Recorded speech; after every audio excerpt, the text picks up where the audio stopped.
Hello all, I hope you're doing well today. You may have seen the phrase Europe for the Europeans circulating around the internet these days, and by some out there that's seen as a far-right slogan. The idea that one's homeland should be owned and operated by its indigenous people is of course quite normal and natural when it comes to other regions in the world. But when it's Europeans, oh my god, the horror! Fascism has been reborn, apparently. Now, I've discussed this on the channel many times. It's the post-World War liberal mythology, the idea that if you have any in-group preference as a European, you're immediately Hitler, because we have a secular age. Hitler is seen as Satan, ergo, if you have any in-group preference, then you are evil, according to our modern era. Now, I think this line has worked very, very well for decades for the liberal establishment, the liberal regime. But I do think it's starting to wane a little more.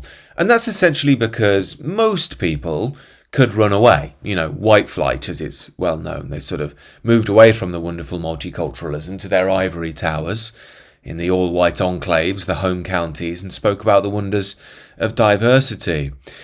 However, I think more and more people are realising, in the UK and across Europe, maybe even the Western world, that there's nowhere left to go. The only place left is the sea. So at this point, people are starting to question, is this really as great as it is? I mean, it was all right having all this diversity when it was for the stupid working classes, the evil bigots and the racists, who apparently deserve it.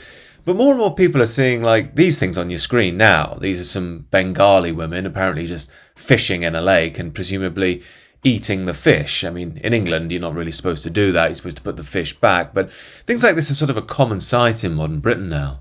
Another big one from the liberal regime is you're somehow heartless and soulless if you wish to see Europeans remain dominant in their historic homelands.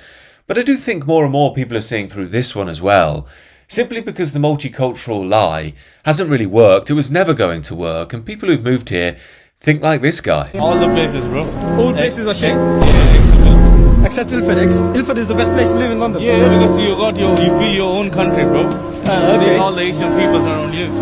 As I've said many times, despite being a small to medium online right-wing voice, I'm supposed to hate this guy.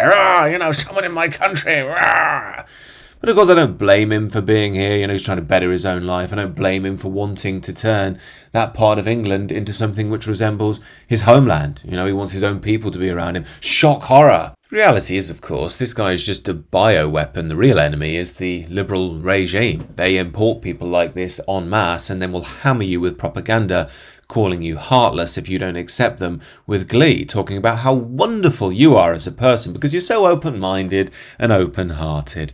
However, I do start to think that more and more people are starting to see through this one as well, simply because I do believe there is something such as a natural love of Europe within the Europeans. I think that's indelible and hard to destroy. Now, I think that love has been somewhat latent for a good while. One, because most Europeans thought that Europe would just always be there. It's always been there all their life, so it'll be there no matter what happens. Second, again, we've had major propaganda from the liberal regime telling us that, we've oppressed the world, we're pure evil, we owe the world something. If we truly had a heart, we'd welcome them here. And remember, they would have built Wakanda if it wasn't for us. Yet, like most things to do with the liberal regime, Wakanda and the ideology going with it is deeply Hollywoodized. It's from a very poisoned part of the Western world, not the wider world. And as people, Europeans, go around each other's capitals and we have a look at Paris or Rome or wherever else we may well be, it's easy to see that the multicultural utopia isn't quite working out, and if you dare say so in public, you will be lectured by the liberal regime as some evil, twisted bigot, and it's all your fault that it's not working. We all know the sort of hectoring I'm referring to here. You get some aggressive, shouty woman on the BBC saying, "Are you really arguing that Mohammed Ahmed Khaldoon al-Shabazz isn't as Italian as Alessandro Volta?" And in a cost of living crisis, in mass cultural decline, in a state of spiritual malaise, I think more people are finding in them to say, no, sorry, Mohammed Ahmed isn't as Italian as Alessandro. I like the Italians, I like Italy. I'd like the Italians to maintain Italy. Now, when we extrapolate this situation across the whole of Europe, I think it means that many of us are starting to ask the forbidden question, what if it all goes wrong? What if the mass importation of third worlders doesn't build another Vatican City, another Mont Saint-Michel? What if it doesn't create more Van Goghs, Beethovens, or Shakespeares? What if they're really creating a defanged, demoralised, and balkanised dystopia? I dare say many of you may well agree with me that this is what's happening to Europe. And when you first encounter this idea, you think, no, this would take gargantuan brainwashing. And then you think, well, that's exactly what the Europeans have had for decades now. You know, we've been told by academia, media, politics that we're evil. We need to atone for our supposed eternal sin, that as white people we have this indelible privilege that we're unconscious of, and we have rage that we must atone for. Now, there are many theories as to why the Europeans fell into this, from nefarious groups to nefarious ideologies, but I think it can all be dragged back to losing one's tradition. If you don't have a spiritual foundation, a very strong national and cultural foundation, if you don't know who you are, you don't have a shared collective moral dynamic, eventually you'll realise you have no backbone, you have no engine anymore, you have no energy source to tell you who you are. At that point, you're ripe to be destroyed by modern ideologies and any other nefarious group that may well wish to come in. Lots of people in this day and age think the changes that are going on in Europe are just natural changes throughout time.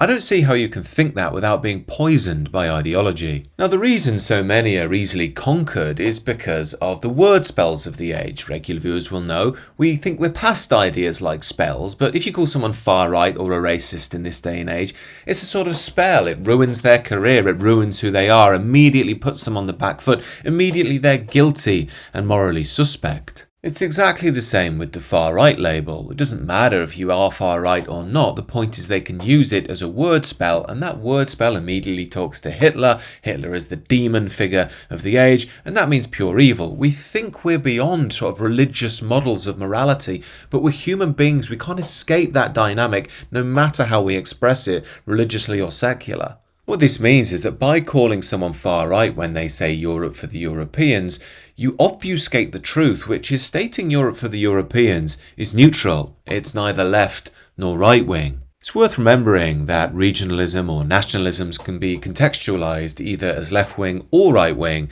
Ireland, famously, was more of a left-wing cause. Even Paul McCartney wrote a song called Give Ireland Back to the Irish, I believe. Palestine is another famous left-wing cause. Now, I'm not saying here that the British occupation of Ireland was right, that Britain is without sin in its empire. What I'm saying is that in our world there will always be a power structure. It's utopian thinking to think that there will not be. And the real point that's going on here is that we're living in an era of liberal deconstructionism. Every power structure must be destroyed, whether that's the British Empire, whether that's the West itself, whether that's the Western tradition. It all must be boiled down into the homogeneity of the liberal universalism of the age. Now, this deconstructionism has been aided and abetted by academia, media, music, movies, on and on it goes. However, I think more and more Europeans are starting to turn around and realise that the very force that's deconstructing everything that made us what we are is the power structure of the age. After all, it's that liberal power structure which forces the zeitgeist of the age. It controls the boundaries of our supposed morality. It frames our understanding of history. It's the very thing that stops us from saying, we are the Europeans. This is our homeland. We have realised that nobody is going to come to save us. We have a right to live here, and we have to decide what future we want. And again, back to the core question, is any of this right-wing? Well, no, because that's still using the liberal framing of the age. As I've said on the channel many times, properly understood, left-wing, right-wing is really more feminine, masculine in the universal traditionalist conception, the right-wing being more about order, about boundaries, about law, and the left being more about compassion and so on, at least in their light forms. As I've explored on the channel too, there is a dark side to both the left and the right. The right can veer into tyranny, the left can veer into chaos and anarchy and authoritarianism.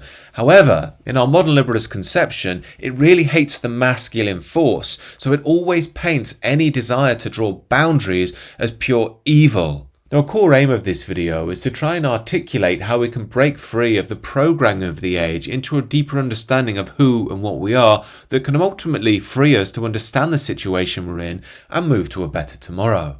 Seems to me at this point in our history it's wise to move away from the word spells and explore things for what they are. For instance, things such as far-right ideas. What's exactly wrong with them? I'm not saying they're right, but for instance, I've heard the far-right believe in things like class collaboration over class conflict. In contexts such as this, I think neoliberalism is more evil than the quote far-right and the quote left. After all, what have we seen happen to our own working class? They've been undermined by a foreign workforce, and we won't even support them because our core aim at the centre of the culture right now is the profit motive. Again, undermining your own workmen, the people who keep the lights on, the working classes who once had very solid values who've now been decimated by number one, the neoliberal profit motive, and number two, the complete lack of traditional culture, does not seem to be loving and caring to me.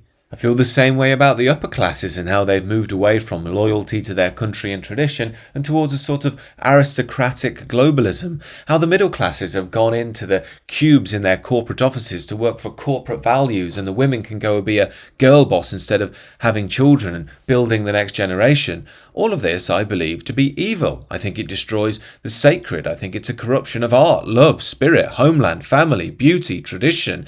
Everything gets boiled down into a dollar sign. Now, I believe as Europeans we can only truly break free, we can only restore our continent and the soul of it therein when we break free of the ideas of modernity. That is the key in my eyes, to be free of its suffocating limitations, its word spells that have turned in on us and are corrupting us from the inside out. I saw Ian Dale, some LBC radio presenter, call a woman who rang in concerned about Afghan migration and the sexual assaults, apparently something like 20 times more than the Brits.